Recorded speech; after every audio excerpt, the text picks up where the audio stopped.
Some people believe that the most dangerous moments happen during the day. They believe that darkness is only the absence of light. But the people who work during the night know something different.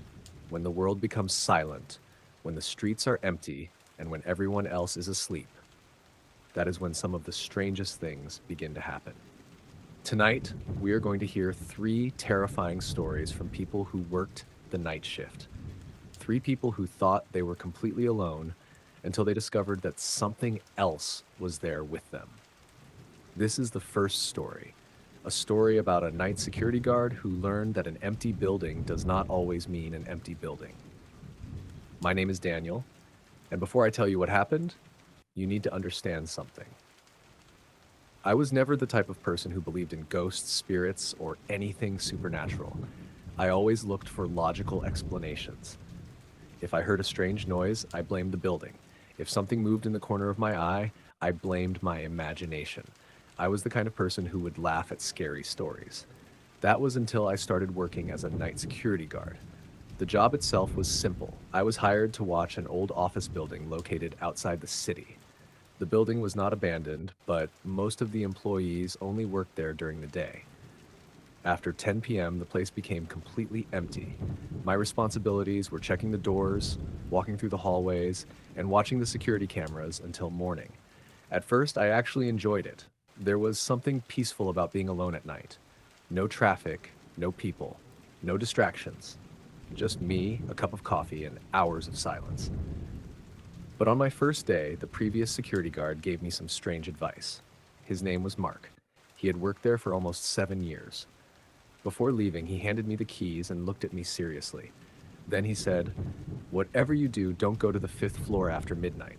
I laughed. I thought he was trying to scare me because I was new. I asked him why. He looked toward the elevator and said, "Because some things in that building are better left alone." I smiled and asked him if he was joking. He didn't smile back. He just said goodbye and left. I remember standing there thinking about how strange that was, but I quickly forgot about it. The 5th floor was not even used anymore. The company had closed that section years ago. Old documents and broken furniture were stored there. The elevator did not even stop there unless you had a special key. So I thought there was no reason to worry. For the first few nights, everything was normal. I walked my rounds every hour. I checked every door. I watched the cameras. Nothing happened. I started believing Mark was just an old guy trying to entertain himself. Until the 7th night. It was exactly 2:13 in the morning. I was sitting in the security room watching the monitors when I heard something. A sound. Very quiet, almost impossible to notice. Footsteps. I looked up. At first I thought it came from outside. Maybe someone was walking near the entrance. But then I heard it again. Step, step, step. Slow footsteps coming from upstairs. I looked at the camera screens. The hallway cameras showed nothing. The 2nd floor was empty. The 3rd floor was empty. The 4th floor was empty. Then I checked the 5th floor camera. My hands became cold because the camera was showing something. A person was standing in the middle of the hallway. Completely still. I stared at the screen. I waited for the person to move. But they didn't. I grabbed the radio. "Hello? Is anyone on the 5th floor?" No answer. The tension in I the tried room was again. palpable. Still nothing. The silence I checked heavy the as the employee seconds list. ticked by. Nobody should have Every been muscle inside was the locked in building. I told anticipation. myself there had to be a Eyes normal fixed on the glowing explanation. display, Maybe waiting someone for the entered one without thing that would permission. break the freeze. Maybe a worker forgot something. Maybe the camera was showing an old recording. I needed to know, so I took my flashlight and the elevator key. I remember walking toward the elevator while trying to convince myself that everything was normal. But when the elevator doors opened, I felt something was wrong. The elevator display showed the 5th floor, even though nobody had called it. I stepped inside, the doors closed, and slowly, the elevator started moving upward. When the doors opened, the hallway was dark. The lights above me were flickering. I stepped out. The footsteps had stopped, the entire floor was silent. I walked slowly toward the area where I saw the person on the camera, but there was nobody there. Nothing. Just an empty hallway. Then I noticed something on the ground, a piece of paper. It looked old. I picked it up and looked at it. It was an employee record, a name, a photo, and a date. The photo showed the same person I had seen on the camera. I felt my heart stop when I read the information. The employee had worked in the building 20 years earlier, and the final note on the record said, "Deceased, found on fifth floor." I dropped the paper. I immediately went back to the security room. I didn't sleep for the rest of the night. When my shift ended, I went home. I told myself I was done. I was going to quit. But the next morning, I convinced myself that there had to be an explanation. Maybe someone was playing a prank. Maybe the records were wrong. Maybe I was tired, so I went back the next night. But this time, I avoided looking at the fifth floor camera. I didn't want to know. I didn't want to see anything. But at exactly 2:13 a.m., the monitor turned on by itself. The fifth floor camera appeared, and the hallway was empty. For a moment, I felt relieved, until I noticed something. The figure was there again, but this time it was standing much closer, right in front of the camera. Then the figure slowly raised its hand and pointed behind the camera, behind me. I stopped breathing because I was sitting alone in the security room. Slowly, I turned around and I saw the reflection on the glass door behind me. Someone was standing there, watching me. I jumped up and turned around, but there was nothing. The door was locked. The hallway outside was empty. I didn't wait another second. I grabbed my things and ran out of the building. I never returned. A week later, I called another security guard who worked there. I asked him about the fifth floor. There was a long silence. Then he said, "So you saw him too?" I asked him what he meant, and he replied, "Every night guard sees him eventually." I asked why nobody warned me, and he said something that I still remember, because nobody believes it until they see it themselves. That was the last time I worked a night shift, because now I know something I didn't know before. A building can be empty, a room can be locked, a hallway can be completely silent, but that doesn't always mean you are alone. The second story happened to a man named Michael. Unlike the first story, this one did not happen inside an old, empty building. It happened in a place where people are supposed to feel safe. A hospital. A place where every second matters. A place where doctors and nurses fight to save lives. But when the lights become dim, the hallways become silent, and only a few people remain awake. Some workers discover that not every presence in a hospital is there to be saved. Michael had worked as a hospital maintenance worker for almost 5 years. His job was not medical. He didn't treat patients. He didn't work with doctors. He was responsible for fixing problems around the hospital. Broken lights, broken doors, electrical issues, anything that needed repair. Most of the time, he worked during the day. But after the hospital changed its schedule, he started taking night shifts. At first, he didn't mind. The night shift paid more money. And honestly, he liked the quiet. During the day, the hospital was always crowded. Doctors running through the hallways, families waiting, phones ringing, people asking questions. But at night, everything changed. The same hospital that felt alive during the day became a completely different place. The hallways were empty, the lights were softer, and every sound seemed louder. The first few weeks were normal. Michael would walk around the hospital checking different areas. He fixed problems, drank coffee, and waited for the morning staff to arrive. Nothing strange happened until one night in November. It was around 1:30 in the morning. Michael was sitting in the maintenance room when he received a call. The voice on the phone said, "Can you come to the old East Wing? The lights are not working." Michael looked at the screen. The call came from inside the hospital. He grabbed his tools and walked there. The old East Wing was a part of the hospital that was rarely used anymore. Most of the rooms were closed. Some were being renovated. Others had been empty for years. As he walked down the hallway, he noticed something strange. The lights were not completely off. They were flickering, one after another, like something was moving through the hallway and turning them on and off. Michael ignored the feeling and continued walking. When he reached the end of the hallway, he found the room. Room 214. The door was slightly open. He was sure it had been closed before. He pushed the door. Inside, everything looked normal. An empty patient room. An old bed, a small table, a monitor that was turned off. He checked the lights. Nothing was wrong. He looked around and laughed quietly. He thought maybe someone was playing a joke on him. Then he noticed something on the bed, a patient file. He picked it up. The file was old, very old. The name on it was Sarah Collins. He didn't know why, but seeing the file made him uncomfortable. He placed it back, and then he heard something. A voice. A woman whispering, "Help me." Michael froze. He slowly looked around. The room was empty. He checked the bathroom. Nothing. He looked into the hallway. Nobody. He tried to convince himself it was another sound from the building. Maybe a machine, maybe a radio, maybe his imagination. Then the voice came again, this time louder. "Help me." And it came from the room next to him. Room 215. Michael opened the door. The room was completely dark. He turned on his flashlight. Empty.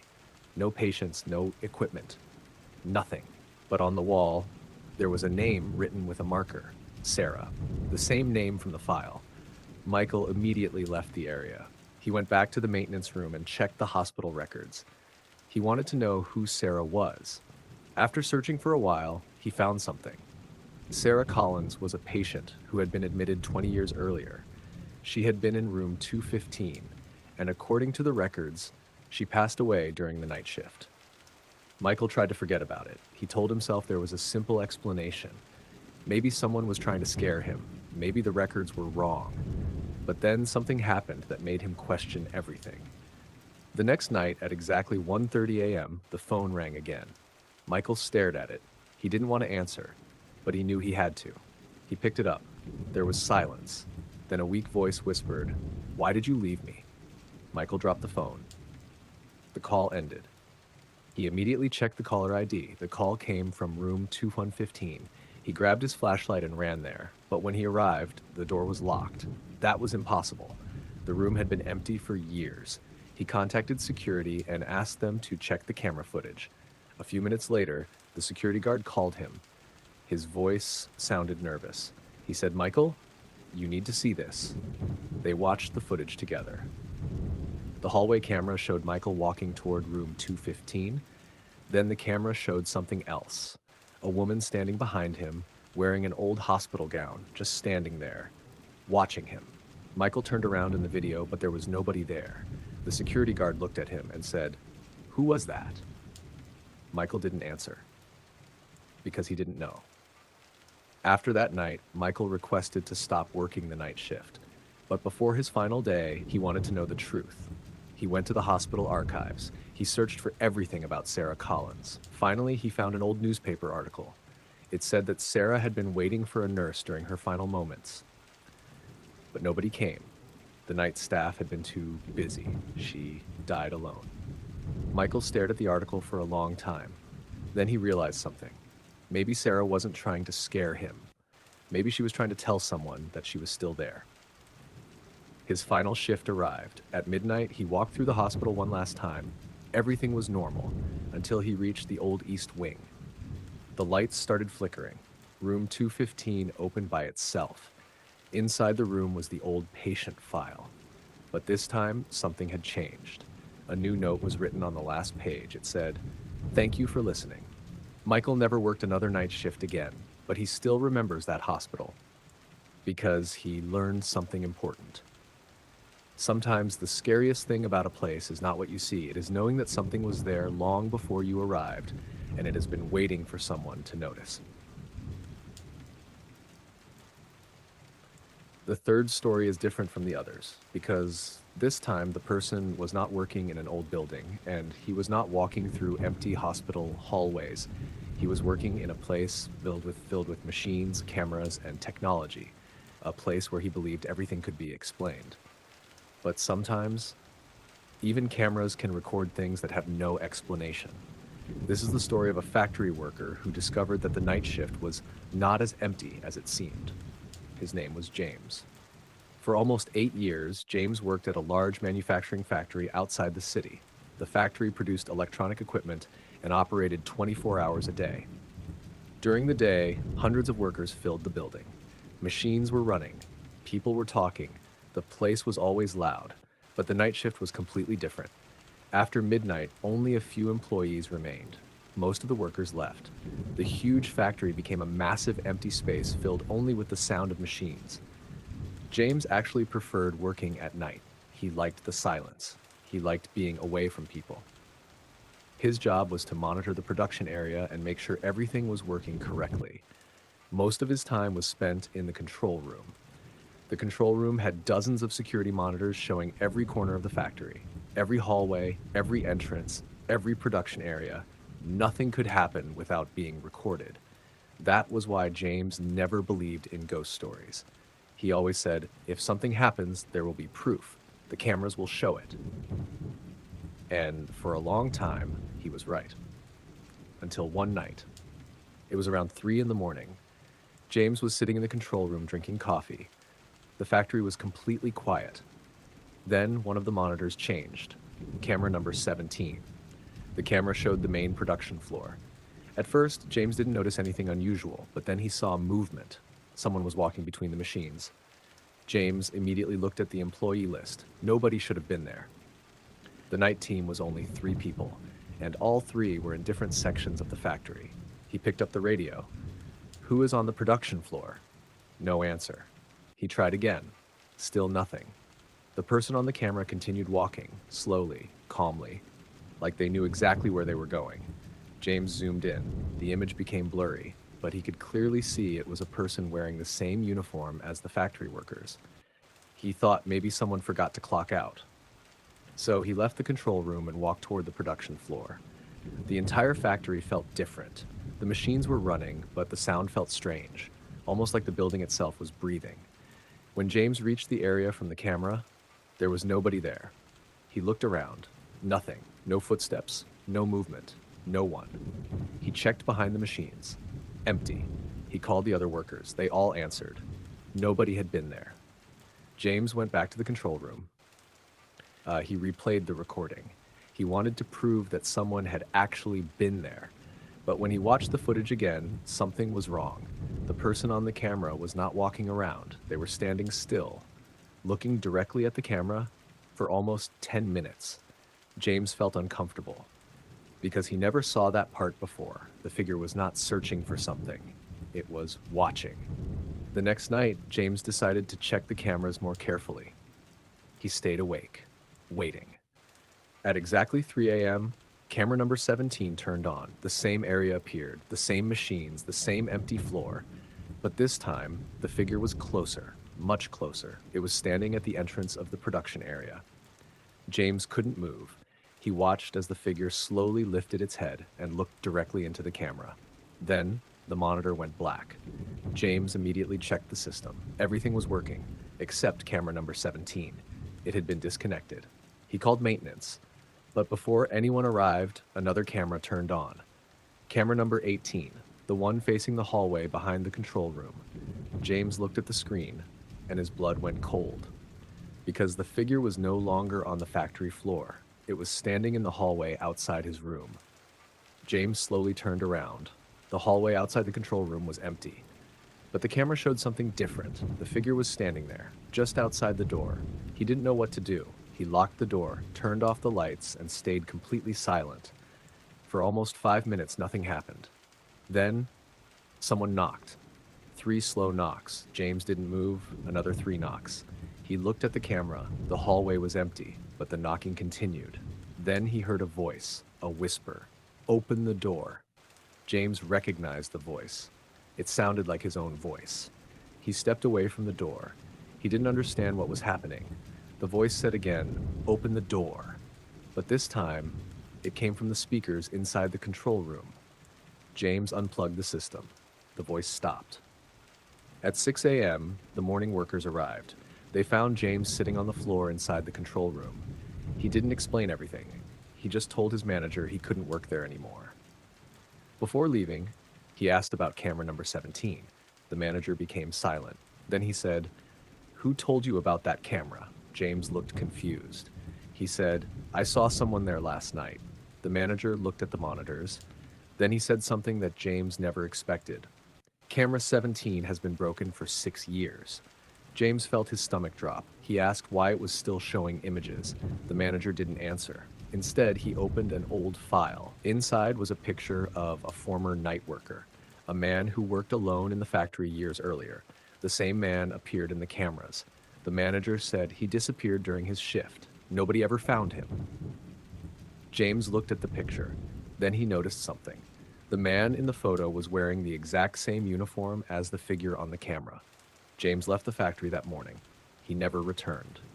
Years later, he still refuses to work anywhere that requires a night shift because he learned something that cameras could not explain. A camera can record what happens, but sometimes it also records things that should never happen.